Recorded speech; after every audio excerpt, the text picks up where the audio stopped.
Basta Batas. Basta Batas. Basta Batas! Alam niyo po, konti ang bigas natin, kailangan nating mag-import para kumpleto tayo. Pero dahil mataas ang taripa o yung buwis na binabayad ng bigas, bawasan natin para lang makapag-import tayo at ang presyo niyan mas mababa.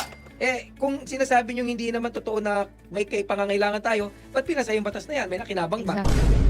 Yes, ang naging dahilan nila kaya ipinasaya, meron daw tayong treaty sa World Trade Organization na kung saan matagal na raw tayong pumayag na parang globalization, open market, sige, pasok kayo dito ng lahat ng gusto nyong i-import. Basta kami makakapag-import din sa inyo.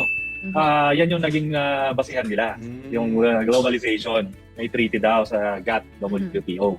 So, yan hindi naman nila alam. For example, ang South Korea, nakapirma rin sa World Trade Organization. Pero sila, nag-impose sila ng tariff sa lahat ng papasok na bigas sa South Korea ng I think 546% tariff rate.